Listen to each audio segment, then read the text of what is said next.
Bien, hermanos, vamos a comenzar nuestro Zoom de esta noche.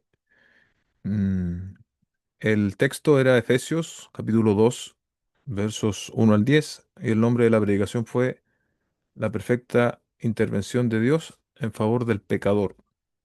Vamos a comenzar con el primer punto de la prédica, que fue una mala noticia entre los versos 1 al 3. En el verso 1 dice, y Él les dio vida a ustedes que estaban muertos en sus delitos y pecados. Entonces conversábamos el día, más bien predicaba yo el día domingo, sobre esta realidad del pecado, ¿no? Y como el apóstol Pablo utiliza esta metáfora tan gráfica. Él no solo dice que estábamos algo afectados por el pecado, sino que él dice que literalmente, ¿no? O no sé, metafóricamente hablando, estábamos muertos en nuestros delitos y pecados. Y eso habla de una inhabilidad, inhabilidad en términos espirituales. Nosotros, al igual que los efesios, tenemos nuestras actividades, nuestras responsabilidades. Y de hecho la gente que no conoce a Dios también las tiene. Tiene incluso propósitos, ¿no? O sea, es difícil encontrarse con una persona no creyente que no tenga un propósito o un fin en la vida. E incluso muchas veces esos propósitos pueden ser loables. Alguien que que no es creyente, no es cristiano, podría querer conformar una familia, podría ser incluso un buen padre, un buen esposo. Pero aún así, eso no quita esta realidad, porque si tenemos que enfatizar un punto, es precisamente que es un estado que afecta a todo ser humano. O sea, no hay quien escape de este estado, ¿sí? No hay personas que hayan nacido buenas o sin la necesidad de arrepentimiento, de venir las plantas del Señor. Dice el texto además que andábamos según la corriente de este mundo, ¿no? y, y que éramos por naturaleza también hijos de ira. Estábamos bajo el espíritu que ahora opera en los hijos de desobediencia. Esa es la obra de Satanás. Entonces ahí como que podríamos ir pensando en el texto, ¿no? Estábamos muertos en nuestros delitos y pecados. Estábamos bajo el señorío, podríamos decir, de Satanás. Y eso muestra, ¿no? La imposibilidad, una imposibilidad bastante amplia. Algún autor eh, veía aquí, y de forma muy clara también, los tres enemigos principales que nosotros tenemos como, como creyentes, ¿no? Está la carne, Satanás y el mundo. La corriente de este mundo es el mundo, Satanás, que también sale nombrado en el texto, y nuestra propia carne, ¿no? Que estamos muertos en nuestros delitos y pecados. Y creo que podría ser una manera también de poder describirlo. Y ese es el pasado, ¿sí? Ese es el pasado que cada uno de nosotros tenía antes de llegar a la fe. Y aquí hay que precisar también, ¿no? Eh, a pesar de esta inhabilidad espiritual, a pesar de estar muertos en delitos y pecados, eso no significa que nosotros llegamos a ser todo lo malo que pudiésemos ser, ¿no? O sea, a veces se hace una caricatura de eso. No significa que somos todo lo malo, todo lo perversos que podamos llegar a ser. En su misericordia, Dios provee, ¿no? Que el hombre esté hecho a su imagen y semejanza y por eso aún conserva algo de bondad en su corazón. También Dios permite que existan las leyes, ¿no? Y incluso esas normas internas que empujan al hombre a hacer cosas buenas, no siendo creyente. Eso habla, ¿no? También de la igualdad, o no la igualdad, sino la semejanza de nosotros los hombres con Dios. Entonces, eso también es importante decirlo, ¿no? Porque podría haber ese énfasis, pero bueno, yo no me siento tan representado con esto. Y una de las cosas que debe ocurrir para que una persona venga a Cristo, vea la realidad del Evangelio, es precisamente que sea consciente de esto. Tal vez no en la profundidad que nosotros veíamos el domingo con todos los tecnicismos teológicos y demás, pero sí que pueda ser confrontado con su pecado y entender que él es un pecador, que ella es una pecadora. O sea, eso tiene que pasar. Si eso no pasa, quiere decir que no necesitamos a un Salvador, no necesitamos a Cristo. Entonces es básico y elemental entender este estado, ¿no? Este estado en el cual todo ser humano está, y Pablo se refiere a los efesios como un estado del pasado, ¿no? O sea, y también eso es importante desde el punto de vista práctico. O sea, Hoy día nosotros luchamos prácticamente con las mismas cosas, ¿no? Luchamos con nuestra propia carne, luchamos con las tentaciones que Satanás nos pueda poner, con no ir en la corriente de este mundo, pero ya no estamos bajo esos dominios, ¿no? No debemos estar bajo esos dominios. La carne no me puede subyugar mis deseos carnales, mis pasiones carnales. No puedo ir en la corriente de este mundo y seguir lo que este mundo hace así de manera natural como uno más. Y finalmente, Satanás tampoco puede ser mi señor, por decirlo así. Entonces, estamos en lucha también contra eso, pero ya no es de modo absoluto. Ahora nosotros hemos em, nacido de Dios para ser consciente de esa realidad también y ya no es absoluta para nosotros. Y eso debe ser evidente, ¿no? Y eso va a diferenciar muchas veces la nominalidad, es decir, cuando alguien dice, no, yo soy cristiano, versus de alguien que de verdad lo es. La nominalidad es solamente palabras, pero alguien que de verdad es cristiano lo va a mostrar con una vida nueva, ¿sí? Una vida nueva que no es una vida perfecta, pero que ya es absolutamente distinta a la que tenía antes. Es decir, hay un antes y un después de Cristo en el corazón.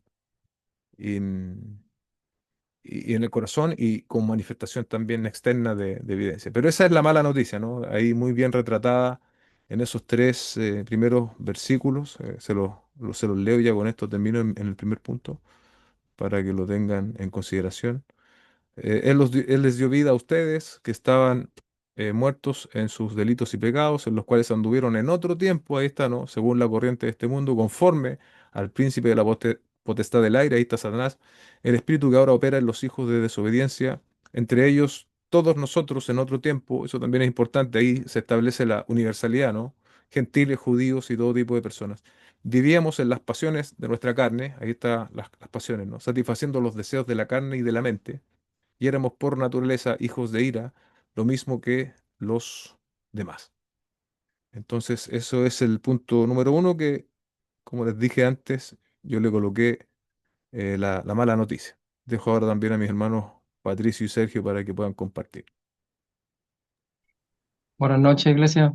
Bendiciones. Sí, pensando en esta mala noticia, ¿cierto? En nuestro estado espiritual antes de ser rescatados por el Señor. Creo que a veces nosotros no dimensionamos bien, ¿cierto? El real estado espiritual en el que estábamos, ¿cierto? Era algo grave. Ahora que nosotros, bueno, gozamos de una nueva vida en Cristo, ¿cierto? A veces nos cuesta ponernos en el lugar del que está muerto espiritualmente, ¿cierto? Y por eso es que a veces nos cuesta también predicar el Evangelio. Yo pensaba, o cuando pensamos en la caída del ser humano, ¿cierto? En el principio, eso no fue algo leve que trajo consecuencias leves, no sé, temporales, sino que fue algo gravísimo, algo muy grave que cambió todo, ¿cierto? Y trajo consecuencias de muerte. Y nosotros, bueno, estamos acostumbrados a interactuar en este mundo caído, porque también somos parte de él. Y hay mucha gente que está acostumbrada a vivir en este estado de muerte, pero no lo saben, como se decía en la predicación. Y yo pensaba, no hay mayor engaño o una persona no puede estar más engañada que cuando piensa que está viva, pero en realidad está muerto, ¿cierto? Ese es un engaño grande. Y así pasa con la gente que no tiene al Señor, ¿cierto? Que vive en esta mala noticia, ¿cierto? Ellos piensan que están vivos porque como se decía en la aplicación, ¿cierto? Realizan sueños, cumplen metas, se proyectan, tienen lindas familias y todo lo que una persona puede alcanzar en este mundo, pero la verdad es que espiritualmente hablando están muertos, ¿cierto? Y ellos no se van a dar cuenta. Entonces somos nosotros los encargados de decirles la verdad, ¿cierto? Con sabiduría, obviamente, con mucho amor también, pero decir la verdad, ¿cierto? Y bueno, que el Señor nos ayude. Yo pensaba en dos cosas en este punto. Primero, a nosotros ser unos eternos agradecidos, porque a pesar de haber recibido esta mala noticia, ¿cierto? En el real estado espiritual en el que estamos, el Señor nos dio vida espiritual. Y eso es algo lo más grande que puede recibir el ser humano, ¿cierto? Y en segundo lugar, ponernos también en el lugar del que está muerto, ¿cierto? Del que está muerto espiritualmente, del que está en esta mala noticia, y predicarle el Evangelio, ¿cierto? Predicarle que es nuestra labor, para ver si Dios en su misericordia les quiere dar vida. pero necesitan ser predicados también. Eso. Amén. Buenas noches, iglesia. Continuando ya con este primer punto. Cuando el pastor nombra este primer punto, ¿cierto? Una mala noticia, al tiro pensaba, bueno, ¿a quién de nosotros nos gustaría o nos gusta recibir una mala noticia? Ciertamente es que a nadie, ¿cierto? A ninguno de nosotros nos gusta recibir las malas noticias, siempre nos gustan las cosas buenas.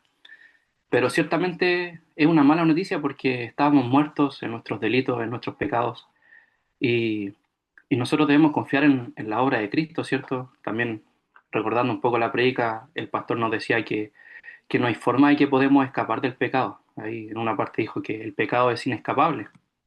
Entonces, esa es nuestra realidad, una realidad en la que vivimos, en la que estamos en este cuerpo donde pecamos.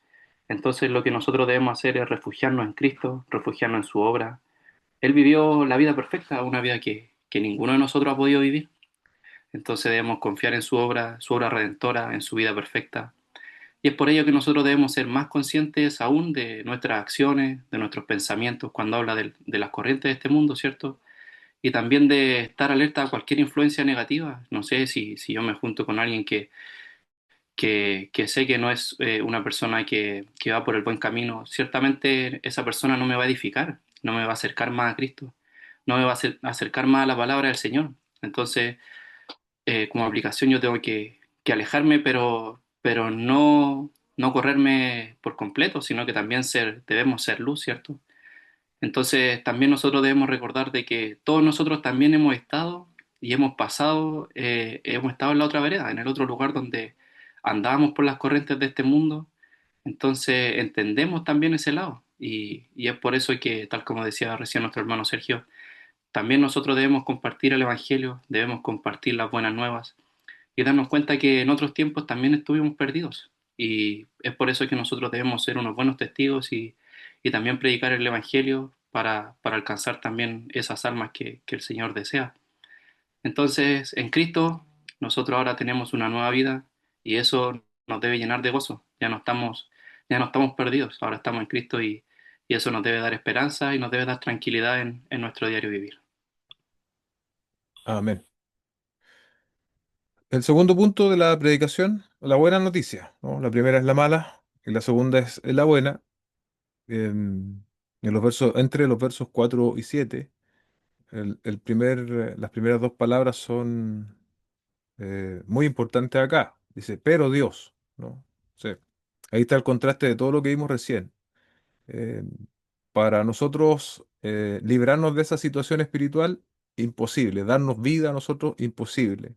Salirnos por nuestra propia fuerza de la corriente de este mundo o del príncipe de la potestad del aire, imposible. Y por eso viene ahora estas dos palabras, ¿no?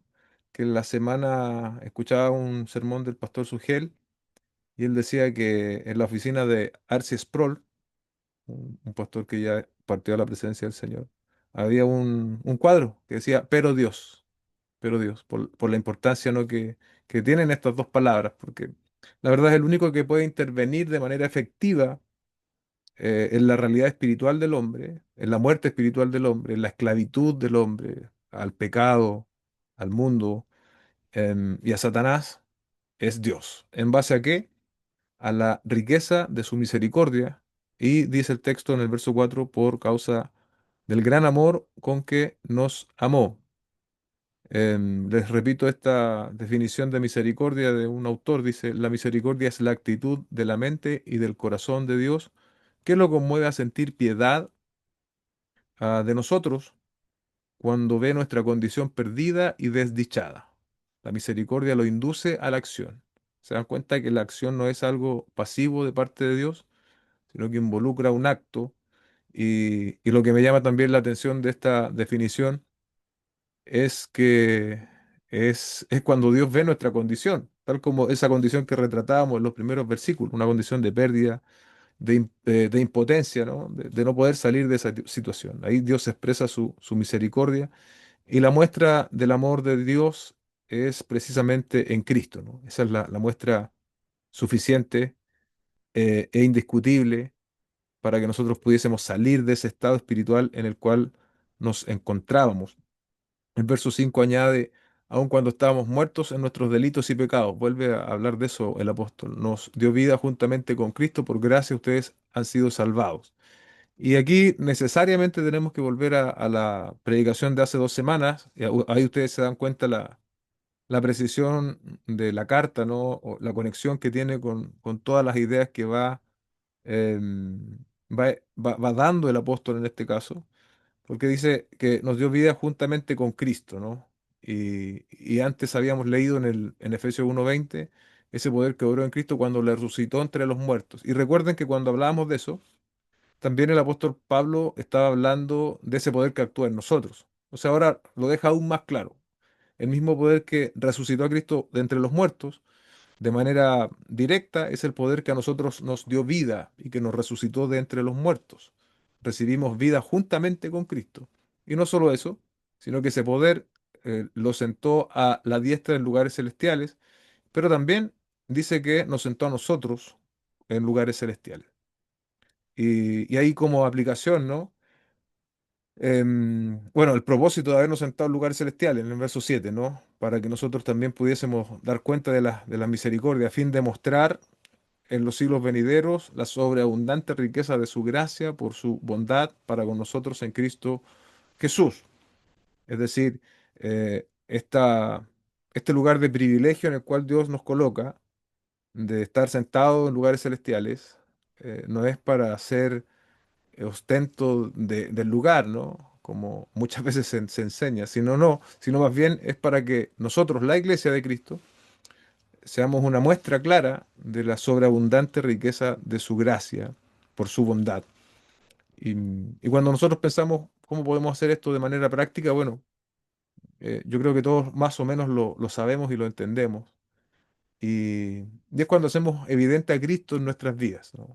Cuando nosotros hacemos evidente a Cristo, estamos haciendo un poco de esto, ¿no? Manifestar la sobreabundante riqueza de su gracia, porque nosotros mismos venimos a hacer una muestra de la gracia que ha operado en nosotros. Y eso debemos serlo siempre, eh, en todo lugar donde Dios nos ha colocado. Pero también, ¿no? Como yo les decía el domingo, la Iglesia de Cristo en su totalidad, podríamos decir, la Iglesia universal, es esto también. Está mostrando en este siglo la sobreabundante riqueza de su gracia, porque la Iglesia universal es lo que nosotros decíamos antes, es lo que decíamos en los primeros versículos. Es un grupo de pecadores que no tenían esperanza, que no tenían posibilidad, estaban absolutamente alejados de Dios, muertos en sus delitos y pecados, sin manera alguna de poder salvarse. Y el que intervino a favor de ese grupo de personas de la iglesia de Cristo es Dios a través de su Hijo. Entonces, ciertamente está mostrando, poniendo en evidencia las sobreabundantes riquezas de su gracia. O sea, eso como de manera pasiva. El hecho de que nosotros seamos creyentes ya pone en evidencia la sobreabundante riqueza de su gracia. Lo que no quita que nosotros también intencionalmente, ahora, como hijos suyos, tengamos que pensar también, ¿no? ¿Cómo yo puedo hacer más evidente la sobreabundante riqueza de la gracia del Señor? O también de manera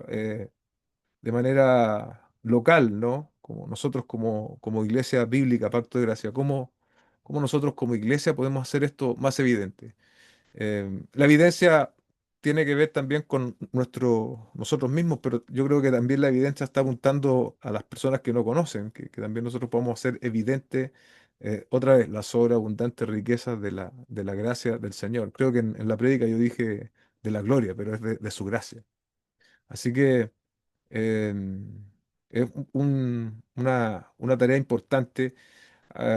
Como algunos saben, yo estoy haciendo un curso en el Instituto Integridad y Sabiduría, que es un curso para pastores, no se llama Ministerio Pastoral, el corazón del pastor, algo así se llama el ramo.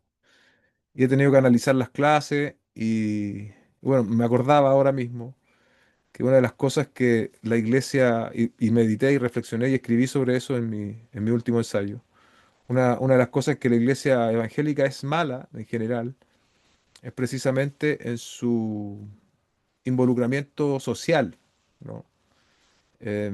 A una iglesia que tiene toda la infraestructura, incluso el poder económico, podríamos decir, para hacer una buena intervención a nivel social en su entorno, no lo hacen. Nosotros estamos algo desfavorecidos en ese sentido, pero tampoco podemos quedar tan libres. O sea, yo creo que debemos necesariamente pensar en qué maneras nosotros podemos también impactar nuestro entorno. Y no sé si se los mencionaba, pero yo he tenido la oportunidad de estar con unos vecinos hace poco, ahí en la sede justamente, a propósito de otra cosa. Y en general los vecinos, o al menos una vecina era la que estaba allí, un par, me hacían saber que tenemos muy buen testimonio de lo que nosotros hacemos los domingos, de cómo cuidamos la sede, de lo ordenado que somos. Y la gente, a pesar de que no los conoce a todos ustedes los que asistimos, hay un buen testimonio de parte de la iglesia, de lo que está haciendo la iglesia ahí ya por casi 4 años. Pero eso aún no es suficiente. Entonces, yo creo que tenemos que pensar de qué manera nosotros podemos ser más intencionales y más efectivos en nuestro entorno también, socialmente hablando. Creo que eso es una manera, no es todo, pero es una manera de también poder mostrar la sobreabundante riqueza de su gracia, porque nosotros hemos recibido de gracia, ¿no? La palabra lo dice. Todo lo que nosotros tenemos es de gracia. Entonces, de gracia también tenemos que compartir con otras personas. Y qué mejor que hacerlo con personas que no conocen a Cristo.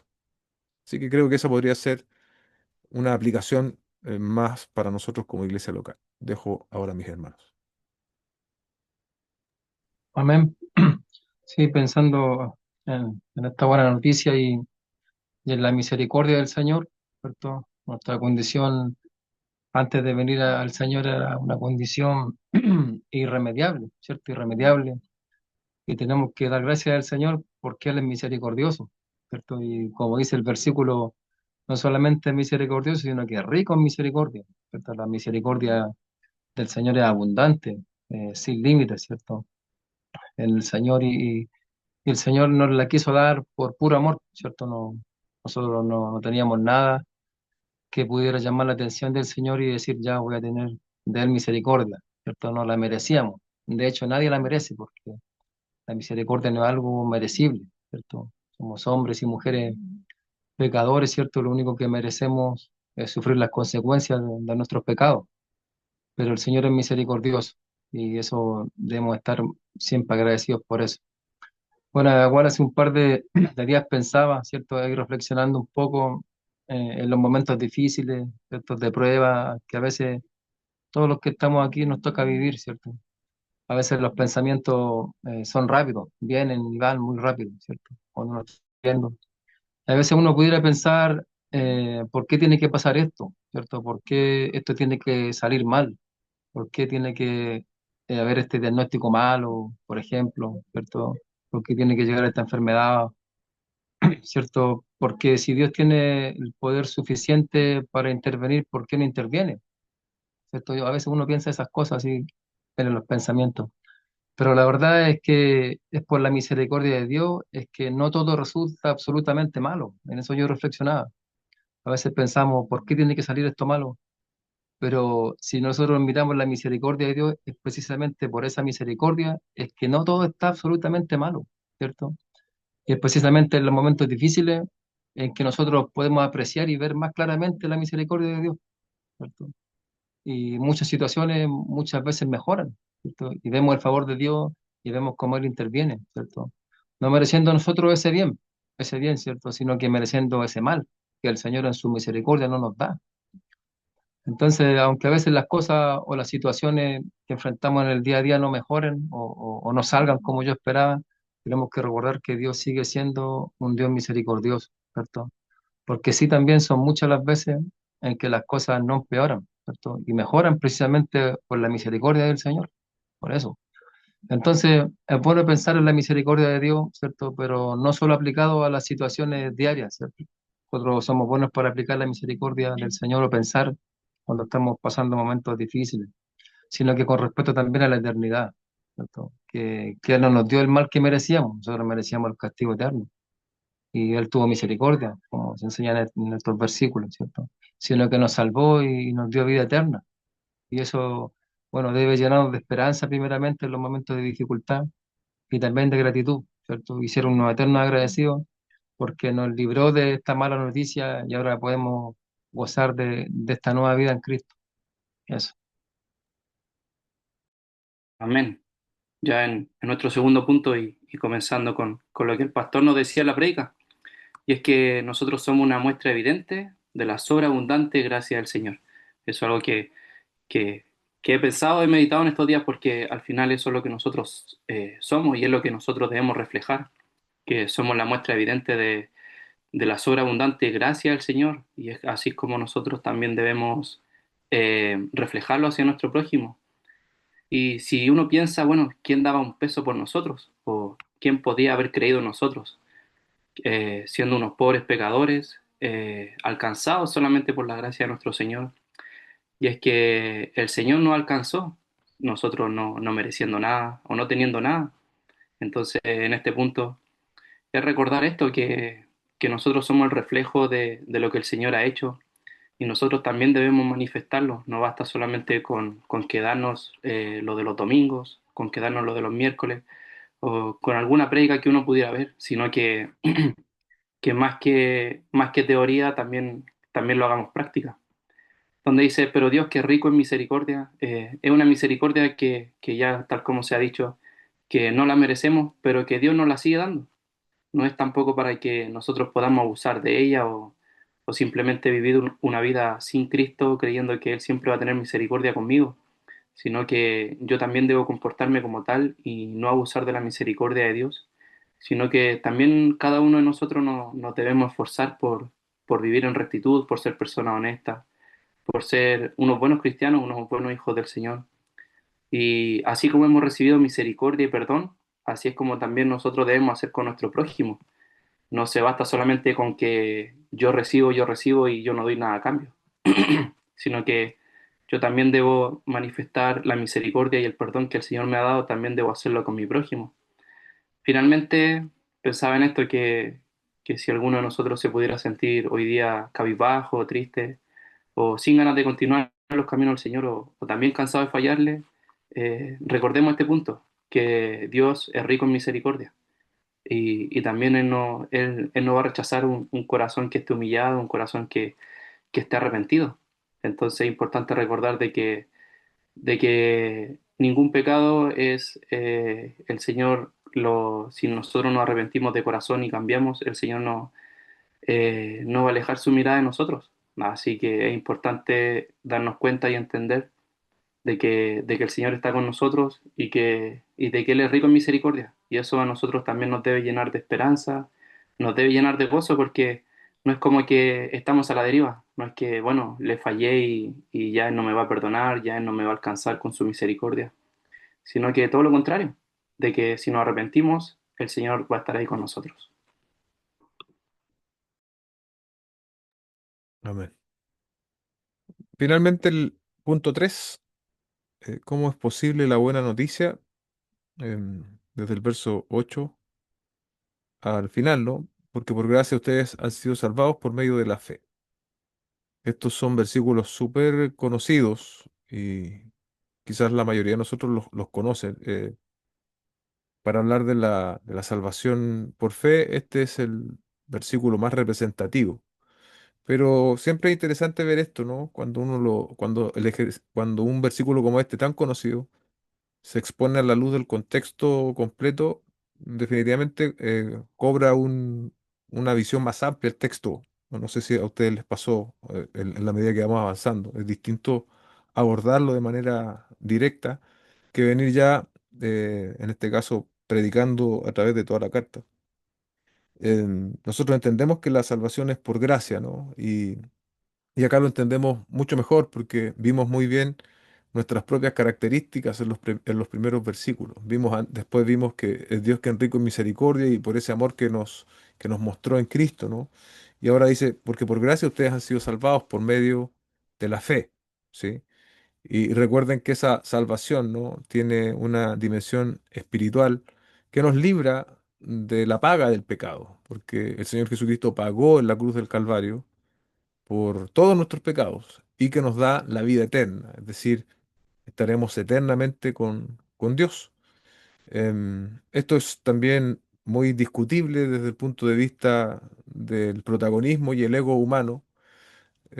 Ustedes saben que los hombres somos eminentemente religiosos y, y en su instinto más primitivo, más natural, el hombre siempre quiere hacer algo eh, para obtener algo a cambio.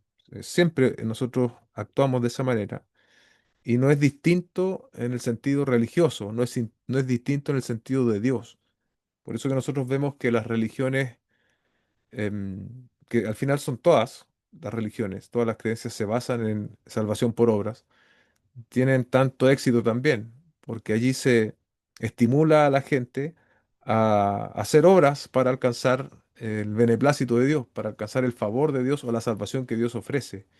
Y como eso da espacio, ¿no?, para el ego y la participación, entonces ahí tenemos sectas golpeando puertas, levantándose muy temprano, porque se están ganando, ¿no?, la posibilidad de ser salvos. Ni siquiera tienen seguridad que van a ser salvos, pero tienen que ganárselo a punta de esfuerzo. Dentro de nuestro contexto evangélico aún también podemos ver cosas muy similares. O sea, la salvación por obra puede que nosotros no la articulemos con la boca, pero muchas veces en nuestra forma de vivir la religión se nota. Acá el texto es muy claro, ¿no? Yo les hacía un poco saber esta discusión teológica, si y esto no procede de usted, se refiere a la fe. Sabemos que a la gracia es de Dios, entonces un don inmerecido. Probablemente si alguien quiere discutirlo, bueno, entonces se refiere a la fe, se refiere a ambos. Yo creo que se refiere a ambos, tanto a la fe como a la gracia, no procede de nosotros. Y la razón más grande es por lo que Pablo dice en el verso, en los primeros versos, ¿no? Porque nosotros estamos inhabilitados para producir fe, mucho menos gracia, si no procede de nosotros, porque, como dice el texto, es un don, es un regalo de Dios. Entonces, bueno, aquí pueden haber otras interpretaciones de este texto, muchas discusiones, pero como les decía antes, el venir predicando, el venir abriendo la escritura de este modo y venir desde el versículo 1 hablando de esto en el capítulo 2 da mucho más claridad, ¿no? Y espero que también sea un poco lo que les esté pasando a ustedes. La salvación es un don de Dios, nosotros no tenemos cómo jactarnos. El verso 9 vuelve a enfatizar el apóstol Pablo, no por obras, para que nadie se gloríe. ¿Por qué? Porque la salvación es una obra de Dios y la gloria de nuestra salvación es para Dios. ¿Por qué? Porque nosotros estábamos muertos en nuestros delitos y pecados, estábamos bajo el príncipe de la potestad del aire, íbamos en la corriente de este mundo, vivíamos para nuestras pasiones en la carne. Entonces, ¿cómo, de qué manera podíamos gloriarnos? ¿De qué manera nosotros, estando en ese estado de muerte espiritual, podíamos ofrecer una obra que fuese satisfactoria delante de la presencia de un Dios santo? No, no había forma. Por eso es, no por obras, para que nadie se gloríe. Y ahí termina como esta idea, ¿no?, de la salvación, que es solamente por gracia, por medio de la fe. Nosotros debemos creer, hermanos, nosotros debemos creer, eso es así. Cada hombre, cada mujer que quiere venir al Señor, que quiere reconciliarse con Él, debe creer, debe poner su fe en el Señor. Y de hecho, esa es nuestra énfasis, ¿sí? Hemos hablado en los primeros capítulos sobre la predestinación y más, pero la predestinación está en el corazón de Dios. Dios sabe por qué Él predestina a algunos. Está en el corazón de Dios. Nosotros no podemos saber qué es la sabiduría de Dios en ese sentido. Pero lo que nosotros sí tenemos que hacer es predicar el Evangelio. Predicar el Evangelio con suficiente énfasis e invitar a las personas a creer, a poner su fe en el Señor. Nosotros no tenemos un aparato para medir si una persona ha nacido de nuevo o no. De hecho, eh, se ha mostrado que muchas personas que se daba por sentado que habían nacido de nuevo han terminado mal. Y estoy hablando de muchas veces de gente importante, aún dentro de la ortodoxia cristiana. Terminado mal, han terminado en pecados atroces, eh, personas muy preparadas incluso. No estoy hablando de personas así como que pasan por la iglesia, no, personas muy preparadas. Entonces, lo que a nosotros nos toca es enfatizar la salvación en Cristo e invitar a la gente a creer en la obra del Señor. Más allá de toda discusión de la predestinación y de cómo es el detalle de la salvación. Finalmente, el verso 10, ¿no?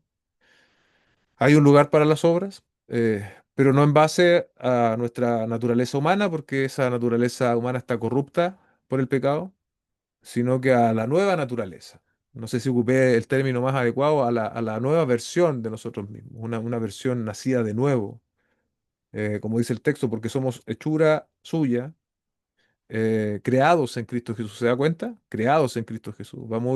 Tiene mucha relación con el nuevo nacimiento también, creados en Cristo Jesús para hacer buenas obras.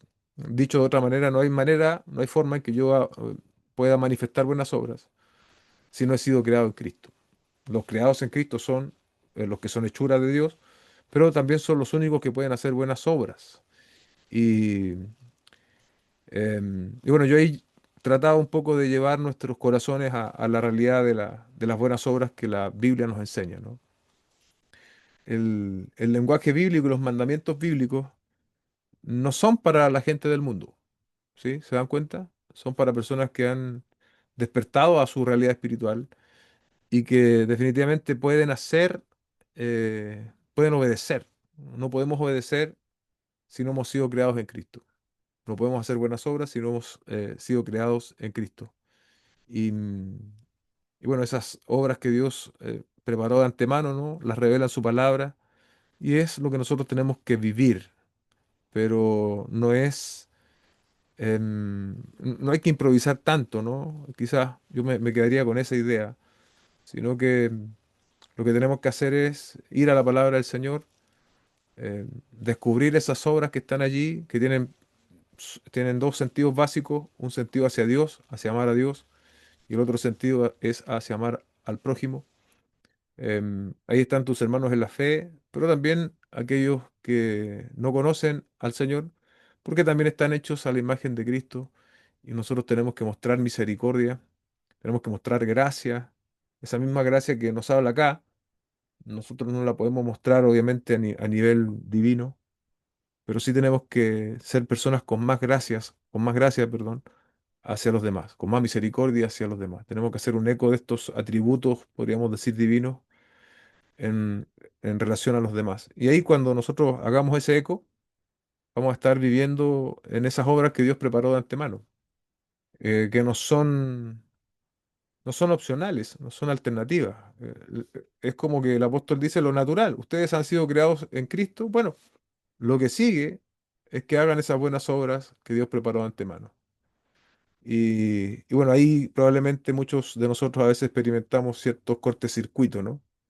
Pero tenemos que pedirle al Señor que nos ayude a reunir de nuevo ese cableado, por decirlo así, utilizando el mismo término, y poder manifestar esas obras de manera lo más permanente que podamos, lo más comprometido que podamos, y dar cuenta así de la realidad que tenemos hoy en Cristo, una realidad que desde nuestro interior debe manifestarse hacia el mundo, hacia los demás, em, como buenas obras. Amén. Así que ahí termino yo. Amén. Sí, completamente de acuerdo, pastor, con lo que hablaba al principio del tercer punto, cuando nosotros venimos del versículo 1 entendiendo esta verdad, de que estábamos muertos espiritualmente, es cuando cobra más sentido todo el versículo 8 en adelante, la gracia y la fe no procede de nosotros, que un muerto espiritual no puede producir eso, ¿cierto? Entonces aquí nosotros vemos la gracia de Dios como protagonista, ¿cierto? Como protagonista de nuestra salvación y nos deja a nosotros sin ningún mérito, ¿cierto? Esto no procede de nosotros, dice el texto, sino que es un don de Dios. Yo quisiera hacer énfasis en la manifestación de este regalo de la salvación, ¿cierto? Que son las buenas obras, como se decía en la predicación, que también Dios es el protagonista, porque Él las preparó de antemano para que nosotros andemos en ellas. Entonces nuestra salvación, ¿cierto? Esa gracia de Dios que dada a nosotros se debe manifestar, ¿cierto? Como se decía en la predicación, amando al Señor, ¿cierto? Y también a nuestro prójimo. Y hay muchas manifestaciones de buenas obras. Las puedo manifestar en mi iglesia local, ¿cierto? En mi trabajo, incluso en la calle, al ir a hacer un trámite al banco, a comprar pan, no sé, al negocio, lo que sea. Yo puedo manifestar estas buenas obras. Hay tantas maneras de hacerlo, ¿cierto? Y con estas buenas obras, dar a conocer de alguna manera al Dios que nos salvó también, ¿cierto? Y yo pensaba estas buenas obras, aparte de andar como Dios quiere que andemos, ¿cierto? También nos sirve como, no sé, como un punto de inicio quizás para poder predicar y dar a conocer al Dios que nos salvó. Porque si nosotros no andamos en estas buenas obras, ¿cierto? La gente no va a notar ninguna diferencia entre nosotros y una persona que no es creyente, ¿cierto? Se debe manifestar, debe haber esa diferencia entre un creyente y un no creyente, las buenas obras. Así que nada, solamente procurar, ¿cierto? Andar más en estas buenas obras, ¿cierto? Que las podamos manifestar de todas las maneras posibles, porque hay muchas. Estas buenas obras también van a adornar, ¿cierto? Cuando nosotros nos toque predicar el Evangelio. Eso. Amén. Ya en nuestro último punto, ¿cierto? Eh, yo pensaba en que, y meditaba en esto, en que no vamos a lograr comprender como completamente este regalo que el Señor nos ha dado de la salvación y de que no debemos o no podemos hacer ninguna obra para nuestra salvación. Digo, no lograremos comprender si es que de verdad no entendemos cuál es nuestra condición hoy en día. Si no sé, si uno de los que está entre nosotros, en algún minuto alguien pueda ver esto, pueda decir, no, yo no soy tan pecador o yo no fallo mucho. Déjeme decirle que si piensa eso es porque le falta orar más al Señor y darse y leer más la Escritura, porque nosotros nos inclinamos al pecado y siempre le fallamos al Señor. Entonces nosotros necesitamos del Señor, necesitamos de su gracia. Y como siempre se ha dicho por ahí, las únicas obras que contribuyen a mi salvación es la obra de nuestro Señor Jesucristo, que, como dije en el punto anterior, quien vivió una vida perfecta, una vida pura, una vida que ninguno de nosotros ha podido vivir. Entonces, frente a eso, frente a este regalo que nosotros hemos recibido, nosotros debemos mostrar gratitud por ello y darle gracias al Señor constantemente por la salvación que nos ha entregado. El pastor en la prédica decía que naturalmente nosotros debemos manifestar buenas obras y eso es algo que me hace mucho sentido porque ¿cómo podría reflejar yo a Cristo si no hago buenas obras? No es algo que yo necesite para mi salvación, pero naturalmente se debe manifestar en mí haber sido alcanzado por el Señor. Entonces también entendemos que la salvación no es por gracia, ¿cierto? Es algo que ya nos ha quedado claro, pero eso también nos debe recordar que como es un regalo, nosotros debemos recibirlo humildemente y también debemos ser agradecidos con el Señor, sin importar hoy en día en la posición en la que uno podamos estar. El Señor, si nos ha alcanzado, debemos ser agradecidos. Y eso es algo que uno debería estar constantemente recordando, que es la salvación que Él nos ha entregado. Y finalmente me gustaría terminar con un versículo que es Primera Tesalonicenses, capítulo 4 verso 1 dice, por lo demás, hermanos, les rogamos y les exhortamos en el Señor Jesús, que tal como han recibido de nosotros instrucciones acerca de la manera en que deban andar y agradar a Dios, como de hecho ya andan, así abunden en ello más y más.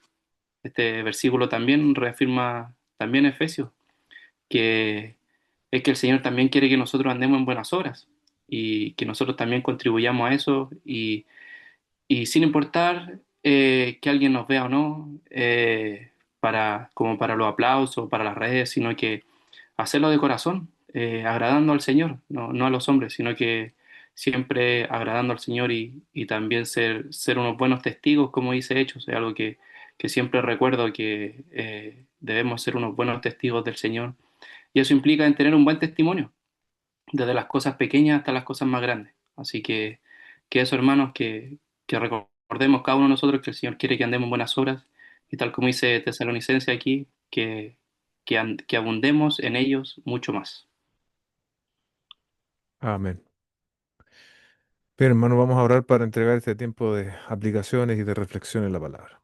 Padre, te agradecemos esta oportunidad que tú nos has brindado de reunirnos una vez más como iglesia local para poder reflexionar en tu palabra, para poder enfatizar ciertos puntos y para poder buscar aplicaciones. Como yo decía antes, probablemente no llegamos a hacer un sinnúmero de aplicaciones que podríamos obtener de la Escritura, pero yo también estoy seguro que es tu Espíritu quien de manera personal y particular bien nos despierta y nos hace ver aplicaciones, nos hace ver dirección en esto, Señor, y cosas que nosotros tenemos que hacer a la luz de tu palabra, Señor. Reacciones, Señor, cambios que tenemos que vivir una vez que hemos entendido tu palabra. Te ruego que nos ayudes y que sigas obrando en cada corazón.